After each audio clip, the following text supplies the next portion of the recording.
Bible insight question answer സെഷന്റെ ഈ പുതിയ എപ്പിസോഡിലെ എല്ലാ മാന്യ പ്രേക്ഷകർക്കും ക്രിസ്തുയേശുവിന്റെ ധന്യനാമത്തിൽ എന്റെ സ്നേഹ വന്ദനം. വിശുദ്ധ തിരുവെഴുത്തുകളെ ശ്രദ്ധയോടെ വായിക്കുകയും പഠിക്കുകയും പ്രമാണിക്കുകയും ചെയ്യുന്ന ദൈവമക്കളുടെ മനസ്സിൽ സ്വാഭാവികമായും ഉണ്ടാകുന്ന സംശയങ്ങൾക്കും ചോദ്യങ്ങൾക്കും വേദപുസ്തക അടിസ്ഥാനത്തിൽ തന്നെ ഉത്തരം കണ്ടെത്തി നിങ്ങളിലേക്ക് എത്തിക്കുക എന്നുള്ളതാണ് ഈ സെഷനിൽ കൂടി ഞങ്ങൾ ഉദ്ദേശിക്കുന്നത്.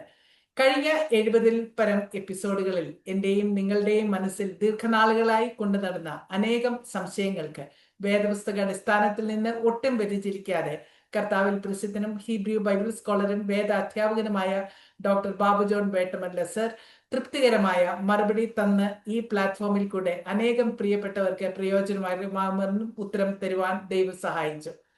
ഇന്നത്തെ ഈ സെഷനിലും മാന്യ കത്രിദാസൻ നമ്മോടൊപ്പമുണ്ട് നിങ്ങളുടെ ചോദ്യങ്ങൾക്ക് മറുപടി തരുവാനായി. Welcome to this session sir.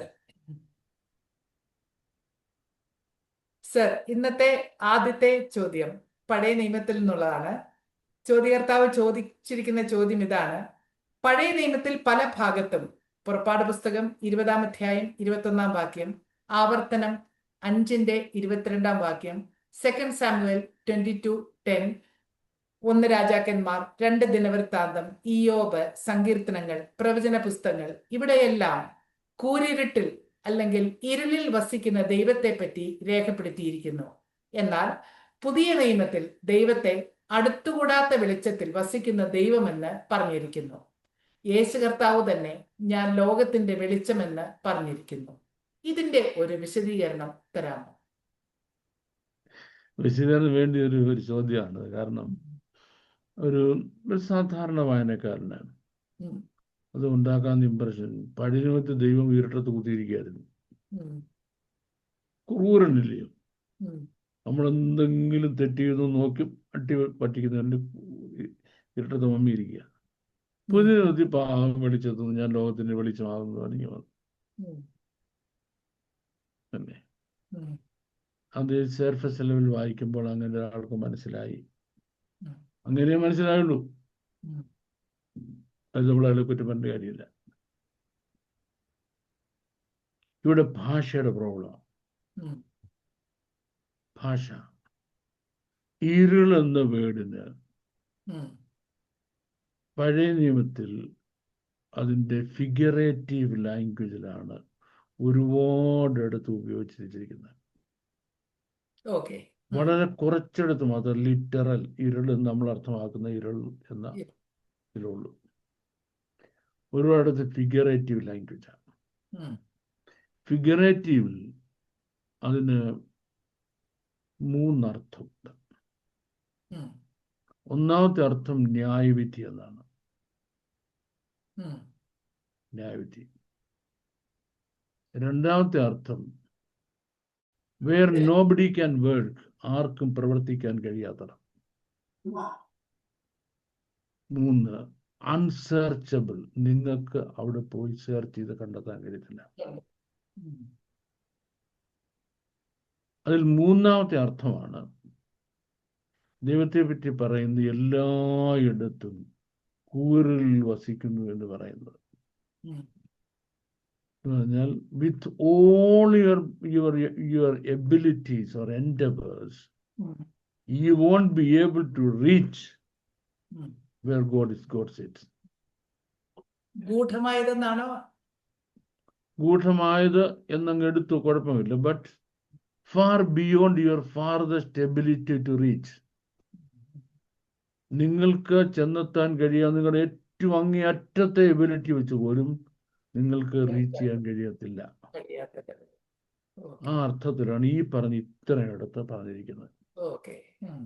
ഇത്രയിടത്ത് പറഞ്ഞിരിക്കുന്നത്. അല്ല ദൈവം ഇരട്ടത്തൊഴി കുത്തിയിരിക്കുന്നതല്ല. അത് ലിറ്ററൽ എടുത്താൽ ഭയങ്കര തെറ്റാണ്. ലിറ്ററൽ എടുക്കാനും പാടില്ല. ഫിഗറേറ്റീവ് ആണ്. Yes. That's the meaning. Thank you very much. That's the answer. Yes. Thank you, sir. Welcome. രണ്ടാമത്തെ ചോദ്യം, ധനവാന്റെയും ലാസറിന്റെയും വിഷയത്തിൽ യേശു കർത്താവ് പറുദീസ, നരകം എന്നിവയെ പറ്റി പറയുന്നു. ചോദ്യം ഇതാണ്: പറുദീസ യേശു കർത്താവിന്റെ ക്രൂശീകരണത്തിന് മുമ്പ് ഉണ്ടായിരുന്നു? യേശു കർത്താവിന്റെ ക്രൂശീകരണത്തിന് മുമ്പല്ലേ ഇവൻ പരദീസയിൽ ഇരിക്കുന്നത് കണ്ടത്? ആര്? ഈ ലാസർ. അപ്പൊ ഇനി ആ ചോദ്യത്തിന് പ്രസക്തി ഉണ്ടോ? യേശു കർത്താവിന്റെ ക്രൂശീകരണത്തിന് മുമ്പാണല്ലോ ലാസർ മരിച്ച് അബ്രഹാമിന്റെ മടിയിൽ പോയത്. അബ്രഹാമിന്റെ മറുപടി പറഞ്ഞാൽ പരദീസല്ലയോ? പരദീസ ഇല്ലെന്ന് എങ്ങനെ പറയാൻ കഴിയും? അങ്ങനെയാണെങ്കിൽ ഉണ്ടായിരുന്നു. Yes, correct. That's the answer. Finished. Okay sir. Simple answer. Thank you sir. കഴിഞ്ഞ നമ്മുടെ ഒരു എപ്പിസോഡില് റോമാലേഖനം 12-ാം അധ്യായം 1-ാം വാക്യത്തെ ആസ്പദമാക്കി വളരെ വിശദീകരണമായി ദൈവത്തോടുള്ള ആരാധനയെ പറ്റി പറഞ്ഞിരുന്നു. വീണ്ടും ഒരു ചോദ്യം അതേ വാക്യത്തെ ആസ്പദമാക്കി വന്നിട്ടുണ്ട്. റോമാലേഖനം 12-ാം അധ്യായം 1-ാം വാക്യത്തിൽ നിങ്ങൾ ബുദ്ധിയുള്ള ആരാധനയായി നിങ്ങളുടെ ശരീരങ്ങളെ ജീവനും വിശുദ്ധിയും ദൈവത്തിന് പ്രസാദമുള്ള യാഗമായി സമർപ്പിപ്പീൻ. ചോദ്യം ഇതാണ്, ഇവിടെ ശരീരങ്ങൾ എന്ന ബഹുവചനം എന്തുകൊണ്ടാണ് എഴുതിയിരിക്കുന്നത്? ഇംഗ്ലീഷ് ഭാഷയിലും ബോഡീസ് എന്നാണ് കാണുന്നത്. ഇതിന്റെ ഒരു വിശദീകരണം തരാമോ?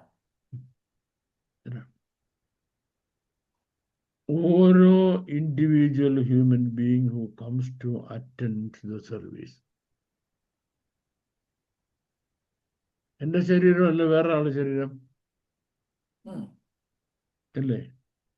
അപ്പൊ എത്ര പേര് വരുന്നു അത്രയും പേര് അവരുടെ ശരീരം.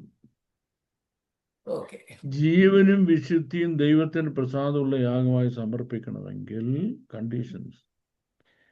ഈ ലോകത്തിന് അനുരൂപമാകാതെ ഒരു വർഷം ഒരാഴ്ച ജീവിക്കണം ഓരോരുത്തരും. ഈ ലോകത്തിന് അനുരൂപരാകരുത്. നന്മയും പ്രസാദവും പൂർണ്ണതയുള്ള ദൈവഹിതം ഉണ്ടെന്ന് തിരിച്ചറിയണം. എന്ത് വേണം? You should renew your mind set. മനസ്സ് പുതുക്കണം. മനസ്സ് പുതുക്കി നിങ്ങൾ രൂപാന്തരപ്പെടണം. അങ്ങനെ രൂപാന്തരപ്പെട്ട ശരീരങ്ങളാണ് ആരാധനയ്ക്ക് വരുന്നത്, സമർപ്പിക്കുന്നത്. അങ്ങനെ രൂപാന്തരപ്പെട്ട ശരീരങ്ങൾ വരികയാണ്. അതാണ് ശരീരങ്ങൾ, ഇൻഡിവിജ്വൽ ഹ്യൂമൻ ബീങ്സ് എന്നുള്ള പ്ലൂറൽ അർത്ഥത്തിൽ പറഞ്ഞിരിക്കുന്നത്. നിങ്ങളുടെ എന്ന് പറഞ്ഞതുകൊണ്ട് ശരീരങ്ങൾ, your own bodies, your own, that's all. Thank you very much sir. അടുത്ത ചോദ്യം,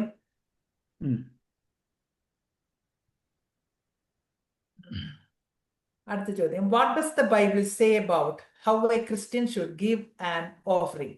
ഒരു വിശ്വാസി വഴിപാട് അല്ലെങ്കിൽ ദൈവത്തിന് കൊടുക്കുന്നത്, അതിനെപ്പറ്റി തിരുവെഴുത്ത് എന്താണ് പറയുന്നത്? അതിനെപ്പറ്റി തിരുവെഴുത്ത് ഇങ്ങനെ പറയുന്നത്, നമുക്ക് ദൈവത്തിന് ഒന്നും കൊടുക്കാൻ പറ്റത്തില്ല. നമ്മുടെ എന്തുകൊണ്ട്? നമ്മുടേത് എന്ന് പറയാൻ ഈ ഭൂമിയിൽ എന്തെങ്കിലും ഉണ്ടോ? ഈ സർവശക്തൻ സൃഷ്ടിച്ചതല്ലാതെ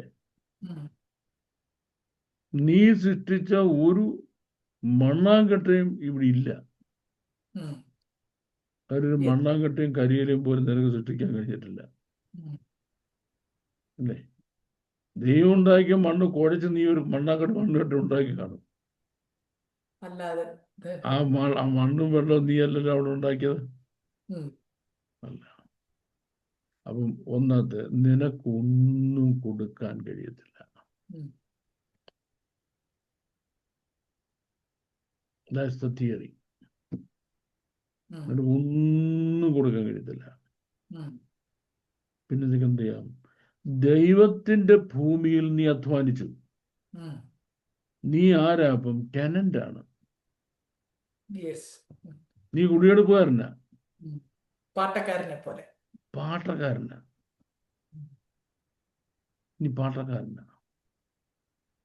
ആ പാട്ടക്കാരൻ നീ എന്ത് ചെയ്യുന്നു? ദൈവത്തോട് പറയാ, ഇത്രയും ഞാനീ എടുക്കുക. മനസ്സിലായോ? അപ്പം ദൈവത്തിന് കൊടുക്കുക എന്നുള്ള ഒരു പ്രയോഗം ബൈബിളിൽ ഇല്ല. Take from God, take from God, take from God എന്ന് മാത്രമേ എൻ്റെ മൂലഭാഷ പറഞ്ഞിട്ടുള്ളൂ. ഇംഗ്ലീഷ് ട്രാൻസ്ലേറ്റ് ചെയ്യുന്നതിന് മലയാളത്തിൽ ട്രാൻസ്ലേറ്റ് ചെയ്യുന്നത് കൊടുക്കുക കൊടുക്കുക കൊടുക്കുക എന്ന രീതി വെച്ചത്. മൂലഭാഷയിൽ കൊടുക്കുക എന്ന് ഒറ്റ പ്രാവശ്യം പറഞ്ഞിട്ടില്ല. എടുക്കുക എടുക്കുക എടുക്കുക എടുക്കുക എന്നാണ്. അപ്പോൾ നമ്മൾ ദൈവത്തിൽ ഒന്നും കൊടുക്കുന്നില്ല.